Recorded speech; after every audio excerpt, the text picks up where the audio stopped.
Bismillahirrahmanirrahim. Assalamualaikum warahmatullahi wabarakatuh.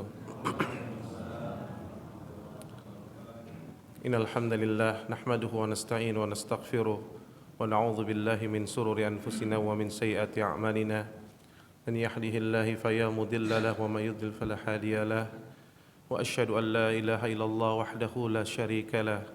Wa asyhadu anna Muhammadan abduhu wa rasuluhu la nabiyya ba'dah. Qala Allah Ta'ala fi kitabihil karim, a'udzu billahi minasyaitonir rajim, ya ayyuhalladzina amanu taqullaha haqqa tuqatih wa la tamutunna illa wa antum muslimun. Wa qala ta'ala, ya ayyuhan nas ittaqu rabbakumul ladzi khalaqakum min nafsin wahidah wa khalaqa minha zawjaha wa batha minhuma rijalan katsiran wa nisaa'a wattaqullaha alladzi tasaaluna bihi wal arham innallaha kana 'alaikum raqiba. Wa qala ta'ala, ya ayyuhalladzina amanu taqullaha wa qulu qawlan sadida yuslih lakum a'malakum wa yaghfir lakum dhunubakum wa may yuti'illaha wa rasulahu faqad faza fawzan 'azima. Amma ba'd, fa inna asdaqal haditsin kitabullah wa khairul hadi hadi Muhammad sallallahu alaihi wasallam wa syarrul umuri muhdatsatuha wa kullu muhdatsatin bid'ah wa kullu bid'atin dhalalah wa kullu dhalalatin finnar. Jamaah sekalian yang saya muliakan karena Allah, rasanya tidak ada kata yang lebih pantas untuk kita sampaikan di awal dari kajian kita ini, dari majelis kita ini yang mulia ini, di rumah Allah Tabaraka wa Ta'ala, melainkan kita berusaha untuk merangkai kata dan kalimat untuk bersyukur kepada Allah Jalla wa Ala. Karena Allah Tabaraka wa Ta'ala yang telah melembutkan hati-hati kita, Allah Tabaraka wa Ta'ala yang telah memudahkan kita, melangkahkan kaki-kaki kita, Allah yang membangunkan kita, lalu memudahkan kita untuk mensucikan diri-diri kita. Lalu Allah Tabaraka wa Ta'ala memberikan kepada kita taufiknya, sehingga kita dimudahkan untuk melakukan salat subuh berjamaah, dan kita perjalanan kita ke masjid di kegelapan malam yang insya Allah akan menjadi penerang pada hari kiamat kelak. Dan tentunya tidak ada kata-kata yang lebih pantas diucapkan oleh seorang muslim dalam setiap kehidupannya kecuali ucapan alhamdulillah, yakni sebuah ucapan yang akan memenuhi mizan, memenuhi timbangan amal pada hari kiamat kelak. Maka Allah Tabaraka wa Ta'ala terus memberikan nikmat kepada kita, dan kalau kita menghitung-hitungnya dipastikan kita akan gagal, dipastikan akan gagal. Maka hendaknya kita bersyukur kepada Allah Jalla wa'ala. Dan nikmat yang paling besar, yakni nikmat iman dan nikmat Islam. Di tengah-tengah fitnah yang sangat besar, di tengah-tengah fitnah kaum muslimin yang hari ini ditimpa fitnah baik dari musuh-musuh kita, ya, dari orang-orang kafir yang terus memusuhi kaum muslimin, lalu dari dalam orang-orang munafik yang mereka berKTP Islam tapi menggerogoti kaum muslimin dan membenci sunnah Nabi sallallahu alaihi wasallam. Dan lagi yakni musuh-musuh kita dari kalangan syaitan, dari bangsa jin yang juga senantiasa terus menghembuskan keburukan, mengembuskan bisikan-bisikan agar kita jatuh kepada keburukan, kemaksiatan, dan kehancuran. Oleh karena itu Allah Tabaraka wa Ta'ala telah memberikan obatnya kepada kita. Salah satunya itu kita diperintahkan melalui lisan Nabi sallallahu alaihi wasallam untuk talabul ilm, menuntut ilmu. Karena dengan ilmu maka seseorang akan bisa membedakan mana yang hak dan mana yang batil, mana tauhid, mana syirik, mana sunnah, mana bid'ah, mana ketaatan dan mana kemaksiatan. Apalagi kita berada di zaman yang penuh fitnah, yang bercampurnya antara seseorang mencampur adukan antara yang hak dan yang batil. Padahal Allah Tabaraka wa Ta'ala tidak menyukainya. Dan Allah yang mengatakan wala talbisul haqqa bil batil, dan jangan engkau campur adukan yang hak dan yang batil. Maka hendaknya kita berpegang teguh sebagaimana yang selalu disampaikan oleh Nabi sallallahu alaihi wasallam. Maka Nabi mengatakan, wa khairul hadi hadi Muhammad sallallahu alaihi wasallam. Sebaik-baik petunjuk, sebaik-baik hudan, yakni sunnah Nabi sallallahu alaihi wasallam. Maka seorang mukmin hendaknya memegang erat-erat sunnah Nabi sallallahu alaihi wasallam. Dan Allah tabaraka wa taala pun telah mengatakan, wa ana hadza siratal mustaqim. Dan inilah jalan yang lurus. Dan jalan itu hanya satu. Jalan itu hanya satu, wahai saudaraku. Dan jangan mengikuti jalan-jalan yang lain, as-subul. Karena jalan yang lain itu akan memecah belah kaum muslimin. Salawat dan salam tentunya tidak lupa kita haturkan kepada qudwah kita, baginda Rasulullah sallallahu alaihi wasallam, dan juga kepada seluruh para sahabatnya tanpa terkecuali, dan juga kepada seluruh umatnya yang senantiasa meniti dan membela sunnah beliau sallallahu alaihi wasallam sampai hari kiamat kelak. Taib, kita lanjutkan pembahasan kita tentang kitab Talbis wa Iblis, yakni tipu daya iblis. Yang tipu daya iblis ini merupakan tipu daya yang sangat besar. Kita telah membahas pada pertemuan ya di bulan yang lalu ya bagaimana ya dari dalil-dalil yang sahih menjelaskan bahwa syaitan ya yakni iblis memiliki talbis dengan berbagai bentuk yang datang dari depan, dari belakang, dari kanan, dari kiri. Insyaallah. Maka seorang mukmin itu dikepung ya terus dengan godaan dari syaitan. Dan syaitan kita telah bahas dari kalangan jin dan kalangan manusia. Syaitan adalah sifat. Setiap sifat yang mengajak kepada kedurhakaan kepada Allah dan Rasulnya, maka itu adalah syaitan. Bisa wujudnya datang dari bentuk jin, bisa dalam bentuk manusia. Dan mereka saling membisik-bisikkan dan saling mengajak terus, saling mensupport agar manusia jatuh kepada keburukan. Taib, kita masuk kepada hadis Aisyah radhiyallahu anha. Aisyah pernah bertanya kepada Nabi sallallahu alaihi wasallam, "Ya Rasulullah, au ma'iyya syaitan?" Ya Rasulullah, apakah ada setan yang selalu mengiringiku? Kata Aisyah. Ya. Ini istri tercinta Nabi sallallahu alaihi wasallam, putrinya Abu Bakar radhiyallahu anhum. Ya.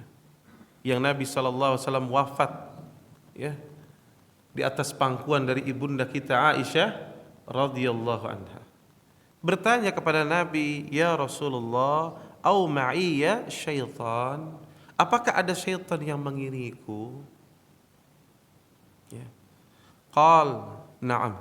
Kata Nabi SAW, iya. Ya. Maka dari penggalan yang pertama dulu kita ambil faedah.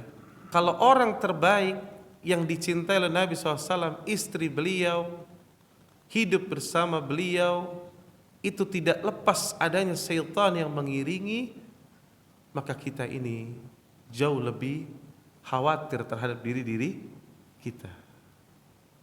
Maka jangan ada di antara kita merasa tenang, Anda sudah rajin, Anda sudah sholat malam, Anda rajin ke masjid, zikir pagi petang, seolah-olah maka dia seolah-olah berada di atas kesucian. Semua orang bisa terjatuh ya. Maka di sini pun dikatakan bahwa ibunda kita Aisyah radhiyallahu anha, maka ada syaitan yang mengiringinya. Nabi yang mengatakan, "Na'am." Ya. Qultu ya. Maka setelah itu aku mengatakan lagi, "Wa ma'a kulli insan." Maka dia mengatakan lagi, apakah setiap manusia juga ada yang mengiringi, yaitu syaitan yang mengiringi ya Rasulullah? Maka Nabi sallallahu alaihi wasallam mengatakan, qala, "Na'am." Iya. Semua manusia. Ya. Qultu, maka aku mengatakan lagi, "Wa ma'aka." bagaimana dengan engkau ya Rasulullah?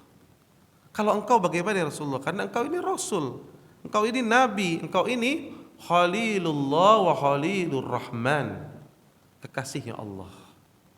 Ya.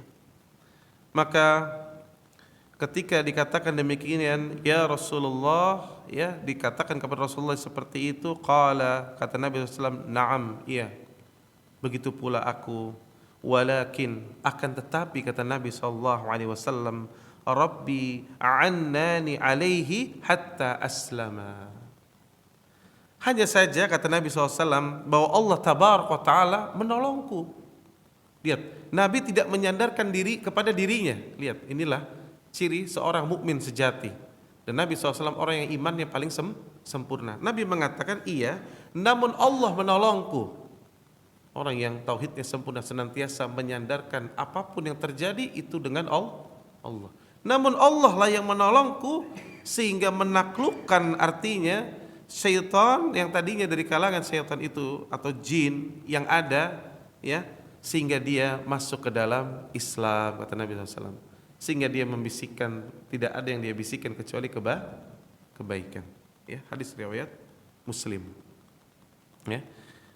Maka ini juga menjelaskan kepada kita bahwa setiap kita ada yang mengiringi. Ya. Ada syaitan. Ya. Makanya antum merasa terkadang terjadi gemuruh di hati kita, ya. Datang sesuatu kebaikan, misalkan kayak ada pengumuman, ada kajian nih di satu tempat, Masya Allah, maka malaikat berusaha juga memberikan kepada kita nasihat, ya. Kemudian juga jiwa kita yang baik aslinya mengatakan ini baik untuk kita, karena jiwa kita pada asalnya menyukai kebaikan. Namun syaitan datang mengatakan, jangan, nanti kamu begini, belum kamu urusan ini, belum itu, belum ini, belum itu, anak kamu butuh ini butuh itu. Sudahlah, nanti saja. Nanti. Ya. Makanya salah satu bala tentara iblis adalah nanti. Perkataan nanti. Ya. Berapa banyak orang sampai usianya Sittin wa sab'in, ketika membaca Al-Quran lebih banyak salahnya daripada benarnya. Gak ada waktu baca Quran, gak ada waktu mempelajari Al-Quran. Kenapa? Nanti. Berapa banyak orang sudah usia 60 tahun, 70 tahun tidak memahami syarat-syarat La ilaha illallah. Nanti. Berapa banyak kaum muslimin, ya, di satu rumah, di satu keluarga besar tidak ada satupun yang paham tentang ilmu waris, misalkan.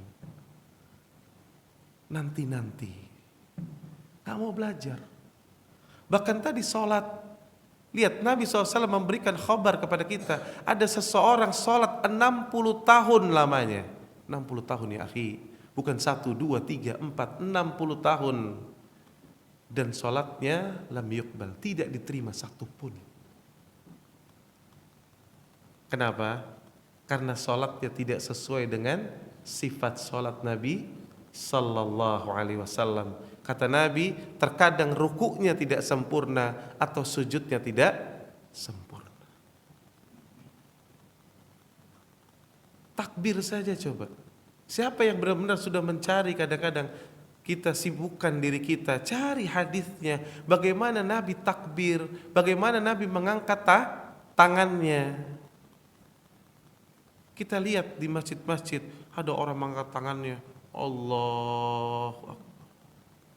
Ada yang lebih sakti lagi, Allah. Pernah lihat?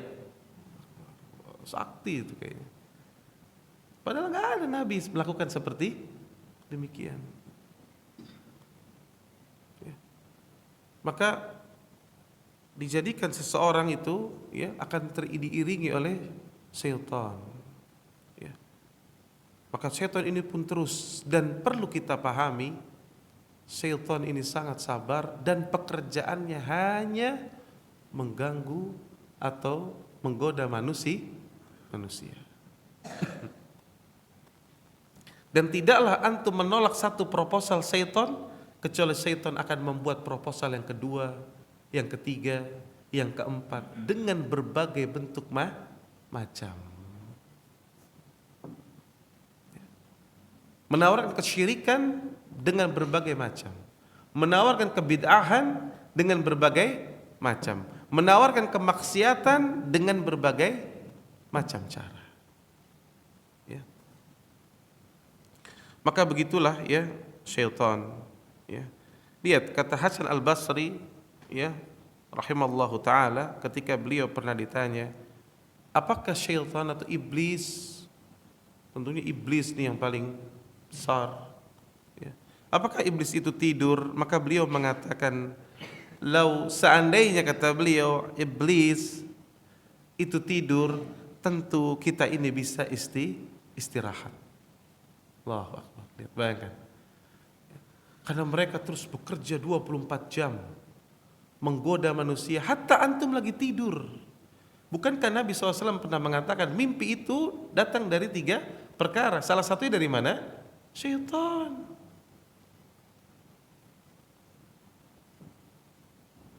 Ya, Anda mendengar sendiri kesaksian seseorang, dia bermimpi, dia dulu suka main apa tuh? Togel, Pak. Iya, judi.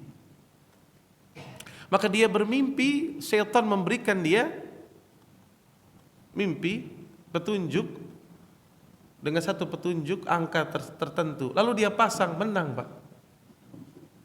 Ajib kan? Menang. Makin yakin gak?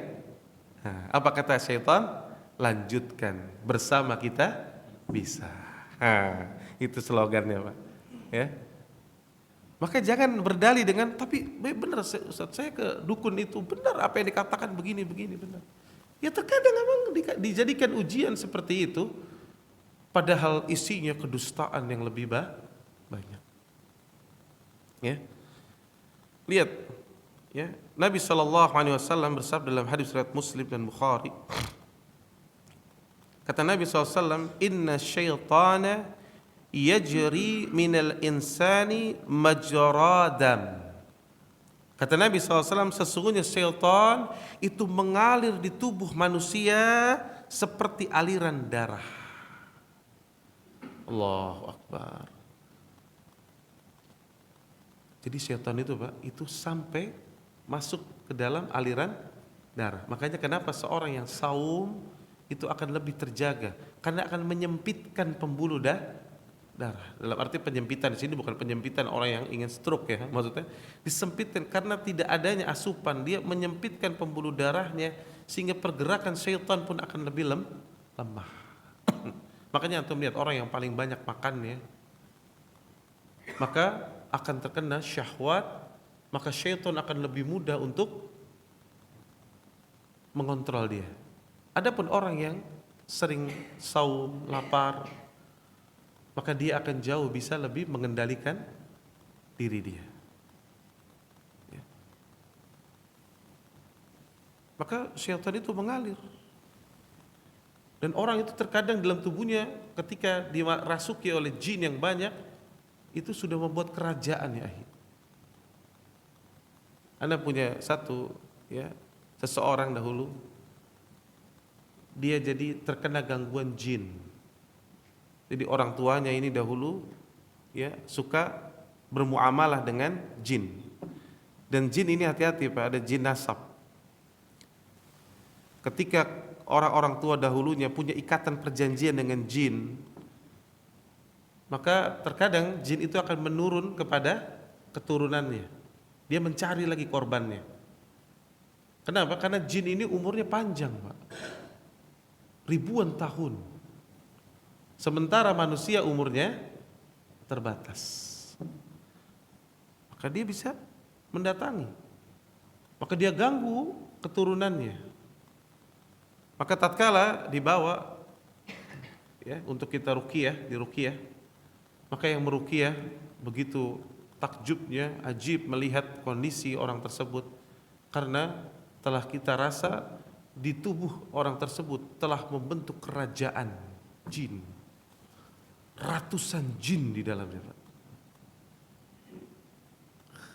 Itu mata bisa merah langsung, Pak. Ya.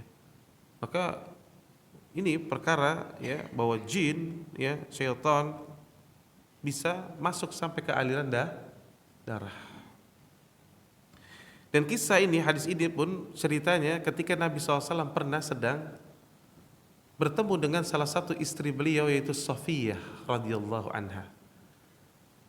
Kan zaman dulu gelap, Pak, nggak kayak kita sekarang banyak lampu.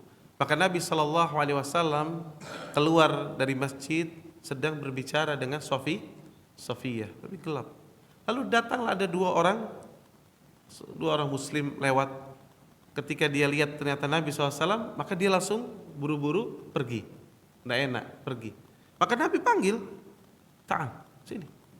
Maka Nabi mengatakan, ini istriku Safiyah.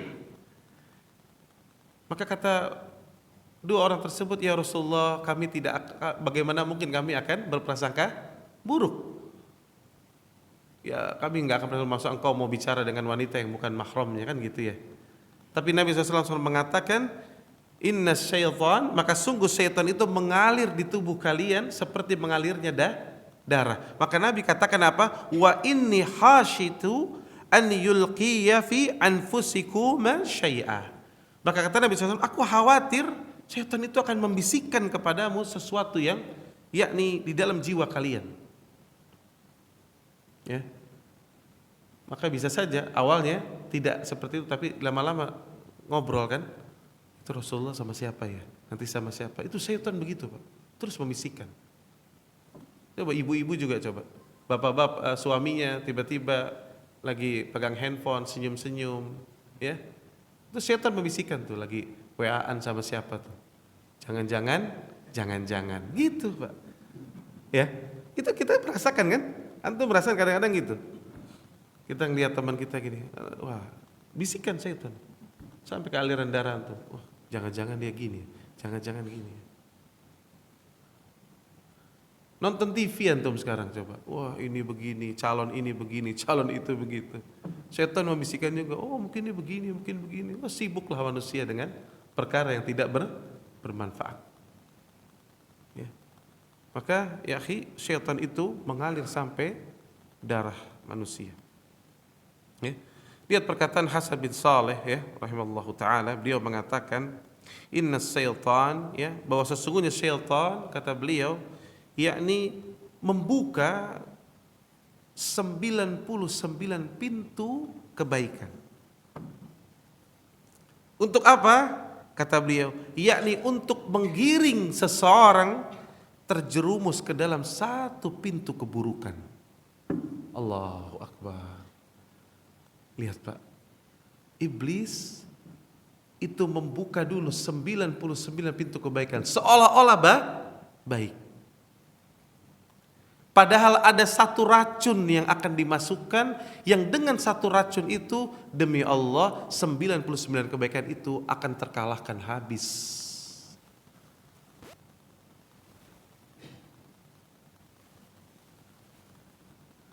Maka antum lihat contoh sederhana.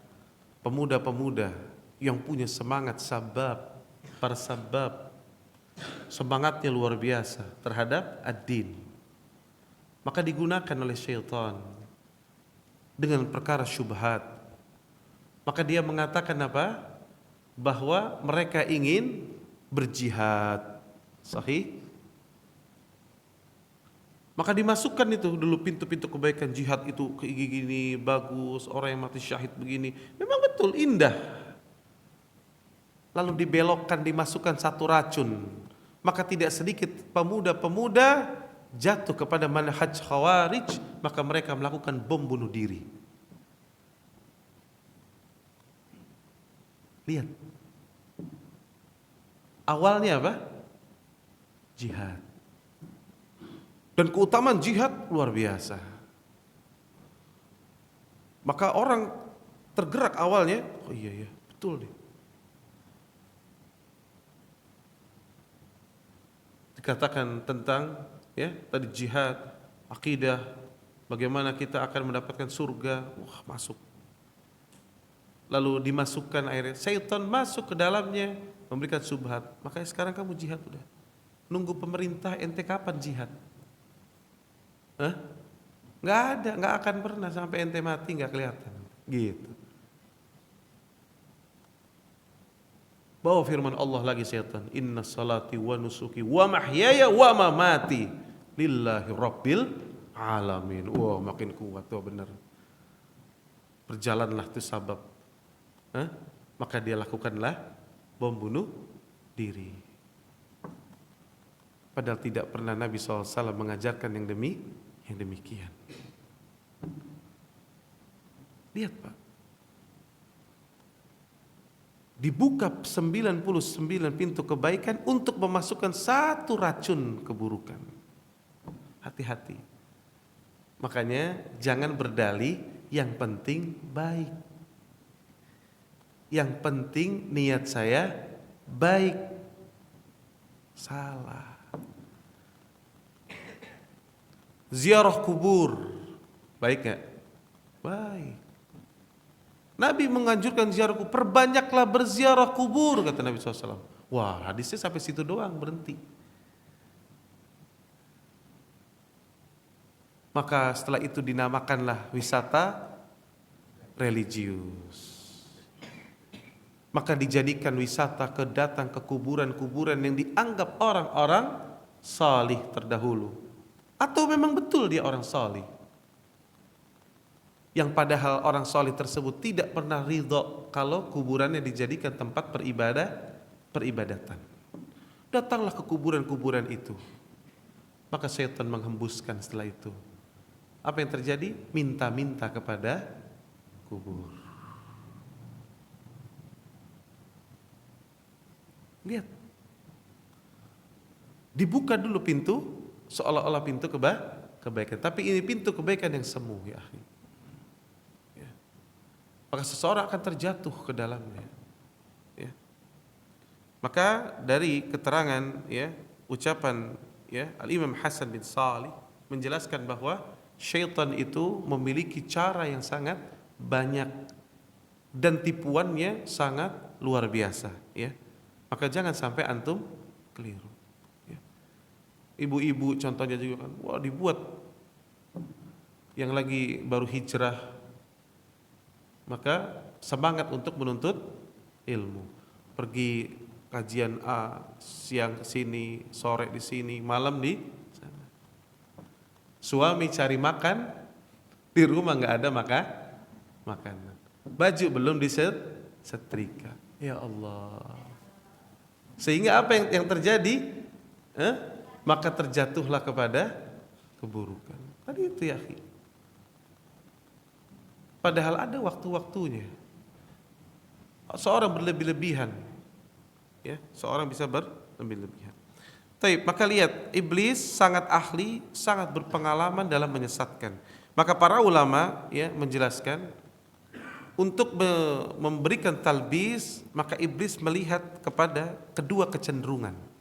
Untuk perhatikan baik-baik. Yang pertama yakni ada orang yang cenderung kepada kebaikan. Jadi orang ini semangat di atas kebaikan, bagus sih. Semangat sekali di atas kebaikan. Maka yang seperti ini iblis akan menggiring mereka menjadi orang-orang yang ekstrim. Karena dia begitu hanya berpikir yang penting kebaikan banyak, kuantitas kebaikan banyak, maka kecenderungan itu dijadikan jembatan oleh iblis agar orang ini jatuh kepada ekstremisme. Dia akan ekstrim. Ya. Tadi dikatakan la ilaha illallah, bukankah ini kalimat yang paling agung? Betul. Bukankah kita disuruh menegakkan kalimat la ilaha illallah? Betul. Terus gimana? Negara antum sekarang dasarnya apa? Apakah sudah full la ilaha illallah? Belum. Berarti negara ente muslim atau kafir? Lihat ujung-ujungnya Pak. Mengkafirkan kaum muslim. Itulah yang terjadi pada Khawarij, yang mengkafirkan Ali bin Abi Thalib dan mengkafirkan Muawiyah radhiyallahu anhuma. Ali bin Abi Thalib setelah ditusuk, apa yang dia baca? Firman Allah. Inil hukmu lillah. Tidak ada hukum kecuali hukum Allah. Orang itu seolah-olah yang mengatakan karena Ali tidak menghukum pembunuh Utsman, maka Ali tidak menjalankan hukum Allah. Maka Ali bin Abi Thalib radhiyallahu anhu mengatakan, kalimatul haq, yang engkau ucapkan itu tadi firman Allah haqqun, tapi apa yang engkau maksud batil. Maka tidak semua seorang membawakan firman Allah lalu dia di atas pemahaman yang benar. Lihat, ada mahasiswa di salah satu universitas Islam nggak sholat. Ketika ditanya kenapa nggak sholat, dia jawab, inna sholata tanha anil fahsya iwal munkar. Sesungguhnya sholat itu untuk mencegah perbuatan fahsya dan perbuatan mungkar. Kalau kita sudah sampai kepada tujuan, kata dia, sudah tidak berbuat fahsya, tidak berbuat mungkar, maka itulah orang-orang yang mendirikan sholat. Ajib gak? Kata setan apa? Cerdas ente. Cerdas ente. Lihat, dalil di Al-Quran. Jadi orang-orang yang dijadikan penuh dengan ingin kebaikan, semangat di atas agama, maka hati-hati syaitan akan membuat dia ekstrim. Maka lihat ketika Nabi SAW haji wada, maka Nabi mengambil kerikil-kerikil untuk jumroh, Pak. Diambil kerikil-kerikil ukuran yang sedang kecil. Kata Nabi, seperti ini saja. Seperti ini saja cukup. Dan janganlah kalian berlebih-lebihan, kata Nabi SAW, dalam perkara agama. Sungguh orang-orang sebelum kalian, al-Yahud wa Nasara, mereka telah binasa karena berlebih-lebihan dalam perkara agama. Dan kita lihat sudah ngomong gitu pun Nabi, hari ini kalau antum jumrah, antum temukan ada sandal di situ. Allahu Akbar, Masya Allah, batu yang gede. Sampai negerinya salaman lagi sama setan. Maka nggak perlu ya, beragama nggak usah berlebih-lebihan. Tapi juga bukan mengenteng-entengkan, berjalanlah sesuai dengan porsinya. Ya, berjalanlah sesuai dengan porsi. Maka jangan ekstrim. Ya. Kita nggak boleh seperti itu. Mudah akhirnya ada orang terlalu ekstrim, mudah mengkafir-kafirkan, mudah mentahdzir orang, mudah untuk memvonis seseorang. Kita ingat, kita belajar, contoh kita belajar sesuatu, ini perkara jelas perkara bid'ah. Tapi tidak semua orang yang melakukan bid'ah jadi ahlul bid'ah. Itu antum harus paham. Jangan setiap orang melakukan bid'ah langsung ahlul bid'ah, ahlul bid'ah, ahlul bid'ah. Ada syarat-syaratnya sampai seseorang itu jatuh dianggap sebagai ahlul bid'ah. Ya. Orang berbuat kesyirikan, apakah dia langsung keluar dari millatul Islam? Lah. Kita lihat dulu ada penghalang nggak? Kita lihat hari ini kaum muslimin yang masih membuat sesajen-sesajen. Perbuatan syirik. Jelas, nggak boleh kita katakan tidak, harus jelas. Yang hak, yang batil. Tapi apakah orang yang membuat sesajen di laut-laut lantas langsung jatuh kepada kekafiran? Ini perlu ya perincian. Dan yang boleh melakukan itu adalah para hakim, para ulama yang memutuskan, bukan orang awam. Kita nggak boleh. Tujuan kita belajar untuk diri kita belajar. Ya. Orang-orang yang berlebih-lebihan ketika belajar, maka setelah itu dia sibuk menghakimi apa yang ada di sekitarnya. Lah, sibukkan dengan diri kita. Ya. Maka yang pertama kecenderungannya adalah orang yang cenderung kepada kebaikan dibuat ekstrim. Yang kedua ini cenderung kepada kemaksiatan. Ya, memang suka maksiat orang ini. Maka yang seperti ini bagaimana? Iblis akan menghiasi kemaksiatan itu menjadi indah. Lihat orang yang dihiasi indahnya berselingkuh. Makanya hobinya selingkuh aja. Pacaran tuh indah, selingkuh itu indah. Ada Pak orang yang punya penyakit gitu, sengaja dia selingkuh sana, selingkuh sini. Kata dia Pak, ini enak. Dan itu dihiasi sama syaitan. Makanya orang yang berzina Pak, itu kenikmatannya dari ujung kepala sampai ujung kaki. Rata-rata ketagihan orang-orang yang berzina. Makanya kenapa hukumannya dirajam bagi orang yang sudah menikah. Karena dia merasakan kenikmatan dosanya dari ujung kepala sampai ujung kaki. Jadikan dihiasi ya orang-orang yang suka bermaksiat ya.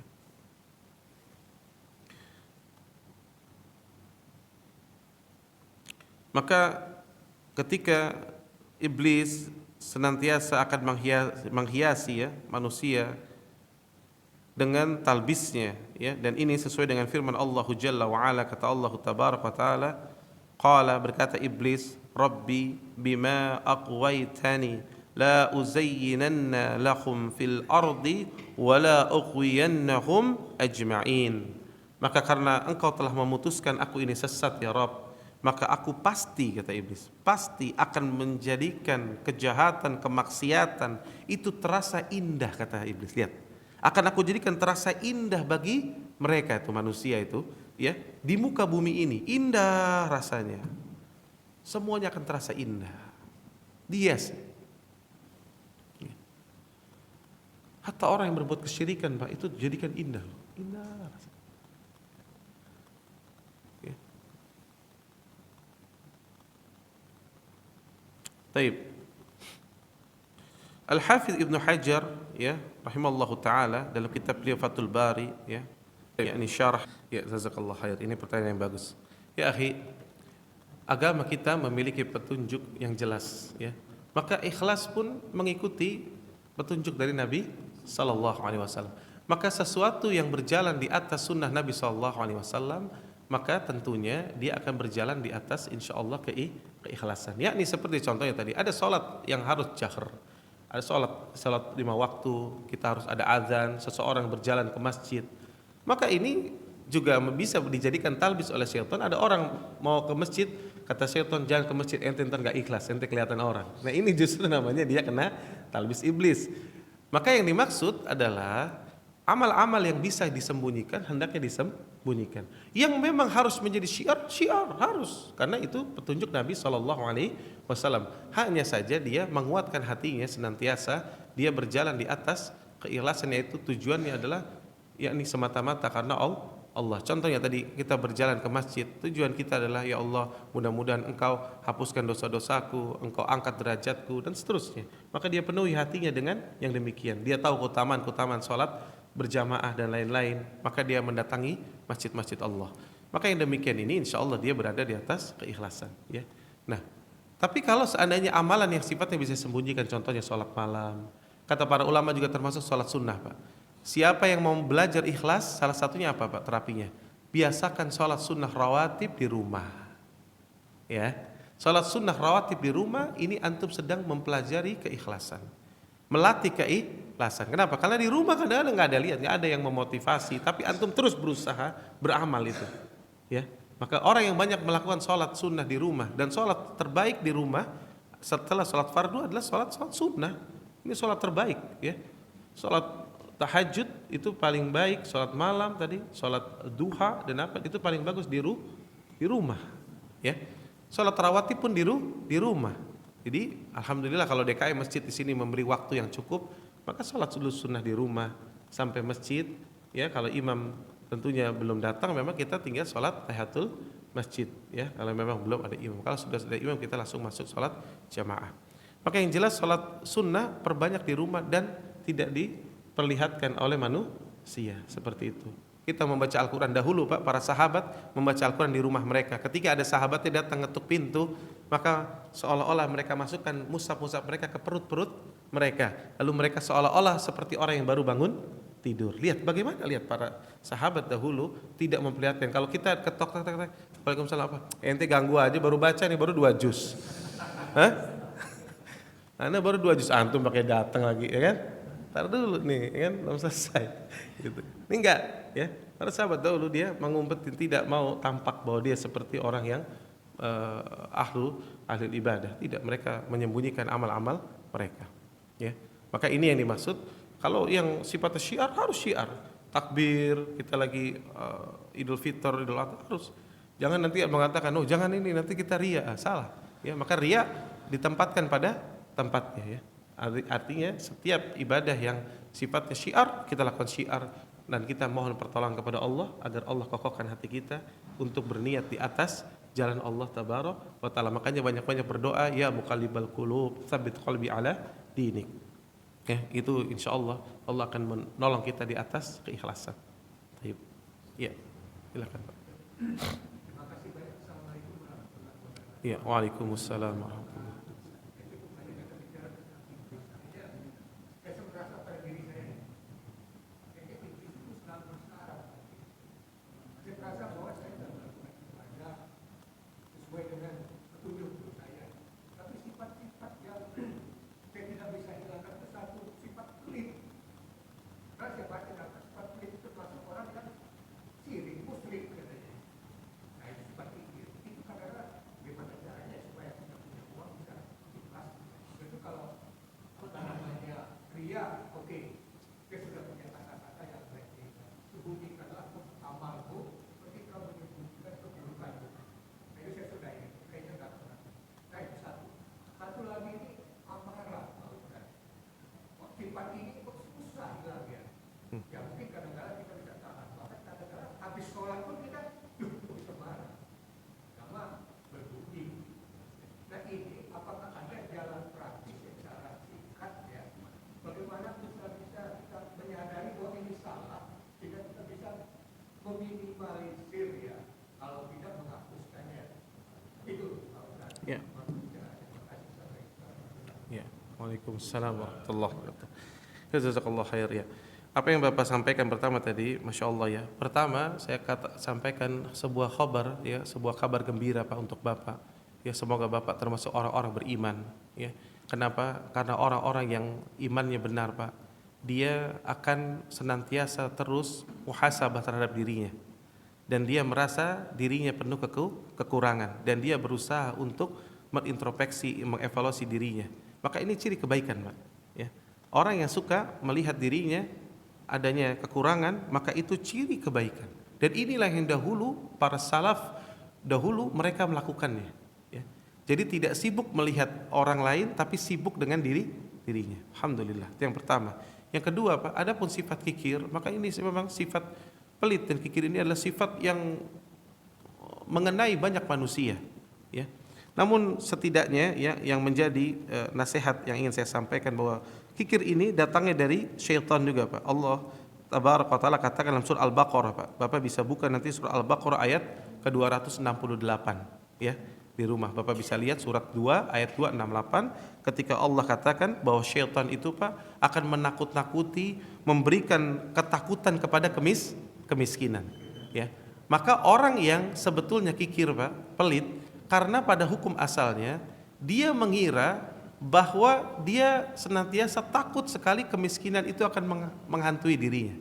Kalau dia memberikan, maka seolah-olah dia akan berkurang dan akan miskin ya. Maka ini yang dihembuskan terus oleh syaitan sehingga dia berbuat kikir ya, berbuat kikir. Kemudian nanti Bapak bisa buka lagi dalam surah Ali Imran di ayat ke-180 Pak. Allah katakan jangan sekali-kali orang-orang yang kikir itu Pak mengira bahwa kikir itu baik buat mereka. Ya. Ada orang karena berpikir apa? Kita hemat. Karena kita nih Pak terus terang hari ini ada satu yang saya kurang setuju ya Pak ya. Anak-anak hari ini itu diajarkan oleh orang tuanya nabung.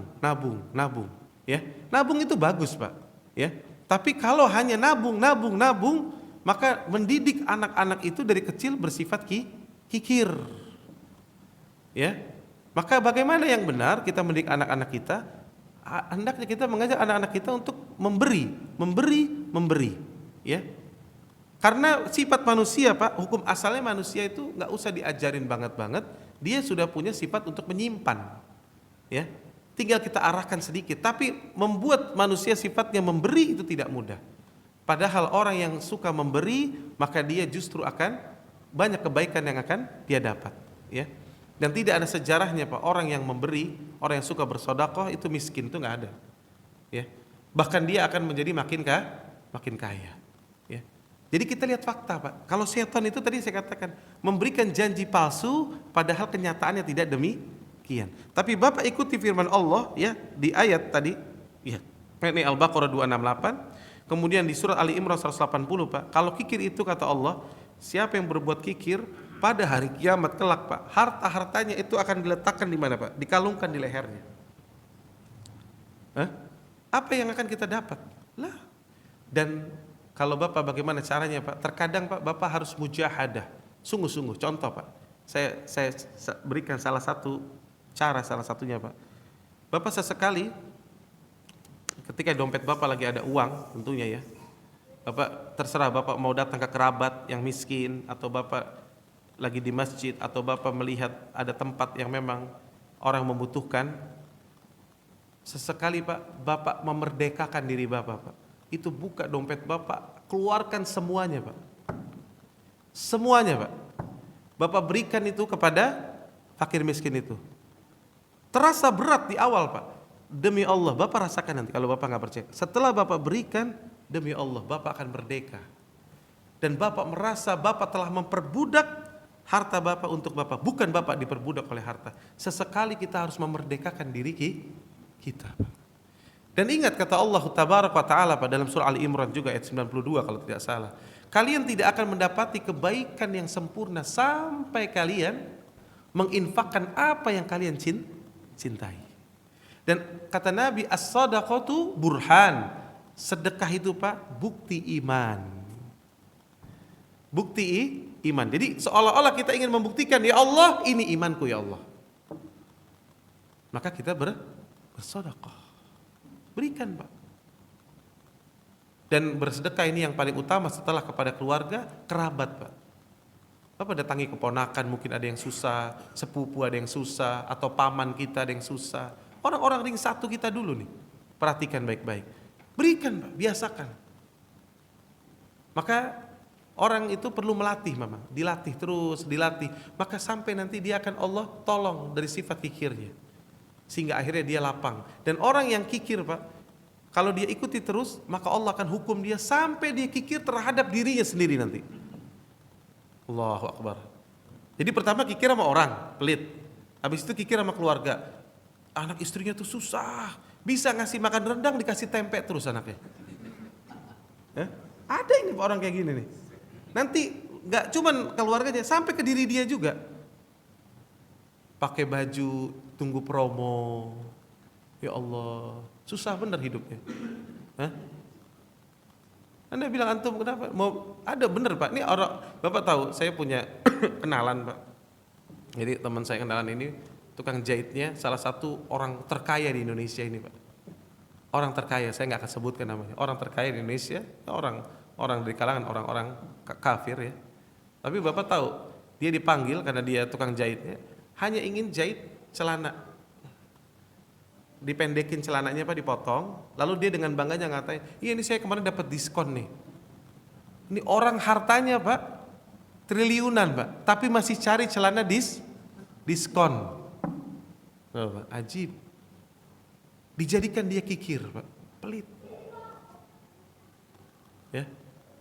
Maka dia akan tersiksa dirinya sendiri. Lihat Pak, orang yang dibukakan hatinya, dilapangkan,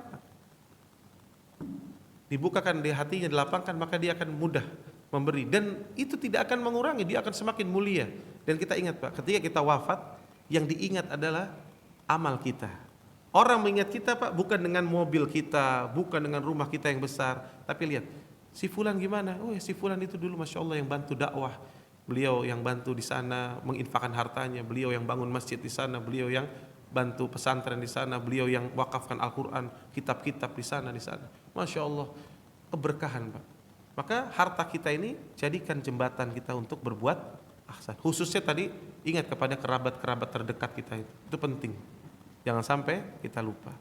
Maka hendaknya kita banyak memohon pertolongan kepada Allah ya, agar kita bebas dari sifat kikir. Ya. Taib. Yang kedua tadi saya lupa apa Pak? Oh riya. Iya. Ya. Ya. Adapun riya tadi Pak, penyakit riya, obatnya adalah tadi memang menyembunyikan amal. Jadi sebisa mungkin, kenapa kita sembunyikan amal Pak? Orang yang riya itu sebetulnya orang yang tidak bahagia. Dia butuh pengakuan. Adapun orang yang akalnya kokoh, akalnya cerdas, dia tidak akan riya. Kenapa? Karena dia beramal untuk Allah, karena Allah yang ngasih pahala. Emang yang ngasih pahala siapa? Makhluk apa Allah? Allah. Itu terus ngapain harus makhluk tahu? Yang penting apa kata Allah? Nah, siapa yang mendapati itu, maka dia akan terbebas nanti dari riya. Dia tenang, karena dia beramal bukan untuk manusia tapi untuk Allah. Maka biasakan begitu. Kita beramal itu tanya kepada diri kita, untuk siapa kita beramal ini? Kalau untuk Allah nggak perlu tahu. Bapak tahu Pak, Umar bin Abdul Aziz, ya, cicitnya dari Umar bin Khattab radhiyallahu anhum, itu istrinya Pak baru tahu suaminya ahlul saum ketika wafat. Selama ini tiap pergi dikasih rantang bawa. Lalu pada saat takziah beliau wafat, datanglah orang-orang miskin itu mengatakan ini tiap hari rantangnya dialah yang makan. Maka istri baru kaget, oh ternyata rantangnya makan. Jadi dia nggak pernah makan. Ternyata dia orang ahlu saum. Istrinya nggak tahu Pak. Lihat bagaimana berusaha menyembunyikan amal. Dan orang Pak yang biasa menyembunyikan amal Pak, hatinya akan lembut. Dan dia betapa indahnya, setiap kali amalnya tersembunyi dia indah. Makanya lihat Wais Al-Qarni Pak, orang yang afdolnya, seafdol-afdolnya tabi'in. Kata Nabi SAW, afdol tabi'in Wais Al-Qarni. Maka wahai Umar, kalau engkau nanti bertemu dengan Wais, minta istighfar darinya. Ya. Padahal Bapak lihat, saya katakan, ada nggak kitab tafsirnya Wais Al-Qarni? Nggak ada, beliau bukan ahli ilmu Pak. Ada nggak kitab fikihnya Wais Al-Qarni? Nggak ada. Tapi Wais Al-Qarni sanggup mengalahkan Sa'id bin Musayyab. Dia lebih afdol daripada Sa'id bin Musayyab. Kenapa Pak? Karena amalan hatinya. Berbakti kepada orang tua yang pertama, kemudian kedua amalan hatinya. Tatkala beliau sakit pun beliau minta disembuhkan oleh Allah, dan beliau katakan, ya Rabb, sisakan seperti 1 dirham di perutku agar aku senantiasa ingat aku pernah sakit dan engkau menyembuhkanku. Allahu Akbar. Dan beliau orang yang suka menangis dan seterusnya. Apa yang terjadi Pak? Itu amalannya tinggi, ya. Doanya diijabah. Makanya ketika ada tetangganya yang sudah tahu ternyata Wais itu istighfarnya ijabah, dia minta tolong. Padahal dia dulu suka mengolok-olok Wais. Wahai Wais, berdoalah kepada Allah, istighfarkanlah aku ya Wais. Apa kata Wais Pak? Antum gimana? Kalau selama ini antum diejek terus nih. Ada tetangga Pak suka nyakitin antum. Tiba-tiba dia tahu ternyata doa antum makbul. Sekarang dia datang kepada antum minta antum berdoa agar diampuni dosa-dosanya. Antum lakukan nggak? Kebanyakan orang kalau yang kesel, ente dulu sama ana jahat, enak aja ente. Kan gitu. Kata Wais apa? Aku tidak akan melakukannya kecuali apa? Dengan 2 syarat. Syarat yang pertama, jangan olok-olok aku lagi. Kenapa Pak?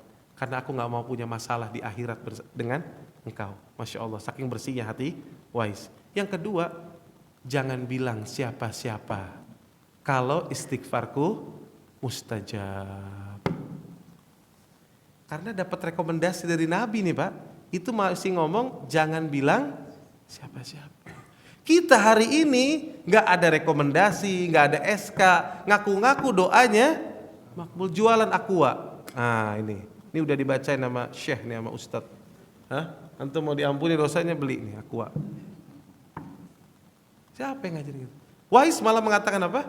Jangan bilang siapa-siapa kalau istighfarku mustajab. Enggak, setelah itu Pak, para perawi mengatakan tidak lagi ditemukan Wais. Wais sudah pergi menghilang karena tidak mau diketahui oleh manusia. Lihat bagaimana orang-orang yang ikhlas kepada Allah, takut sekali dirinya ya menjadi riya.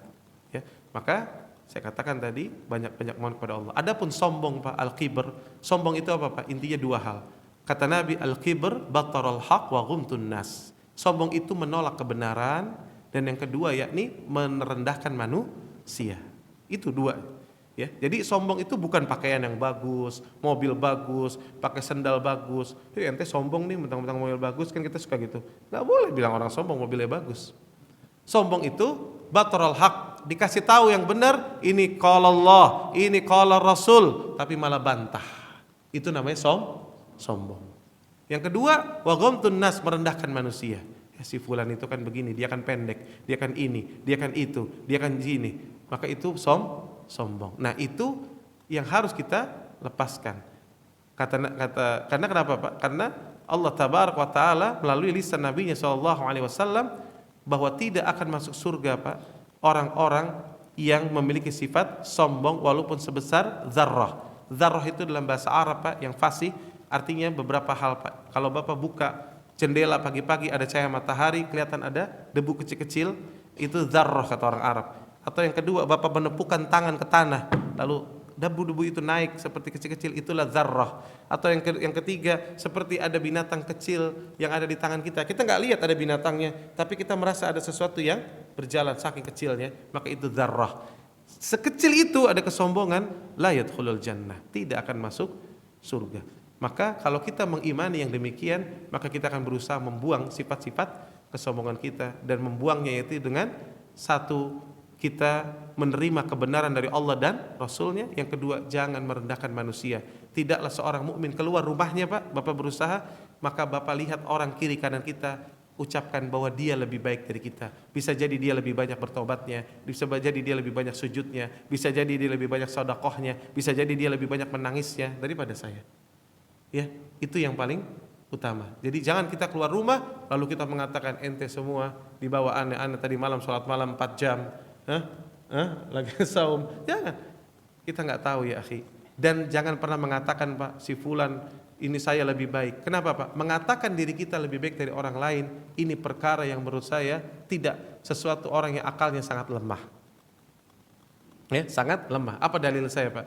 Dalil saya adalah kisahnya Umar bin Khattab dengan Bilal bin Rabah. Pertanyaan saya, Pak, ketika yang pertama masuk Islam, Bilal dulu apa Umar dulu, Pak? Bilal lebih dulu masuk Islam. Ya, bahkan ketika Bilal mempertahankan kalimat la ilaha illallah, maka Umar masih asik-asiknya menyiksa kaum muslimin. Sahih? Sahih. Ya, bahkan orang Quraisy sampai mengatakan la yuslimu Umar hatta yuslimu khimaru Khattab.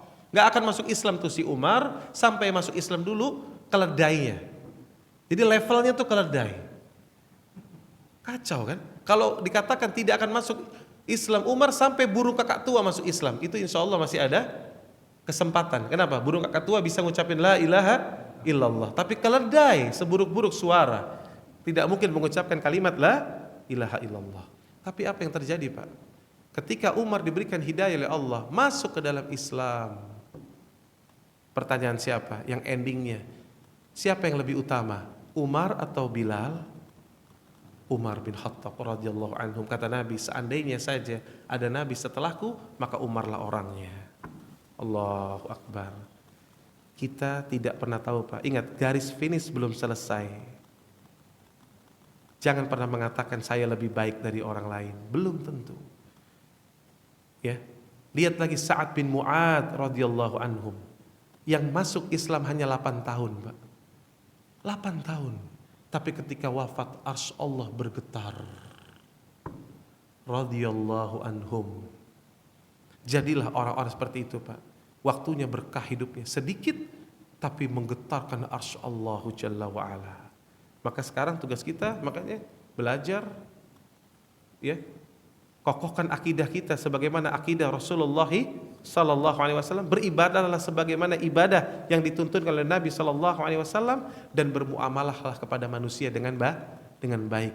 Siapa yang mendapati itu, maka sungguh dia telah mendapatkan kemenangan yang sangat besar.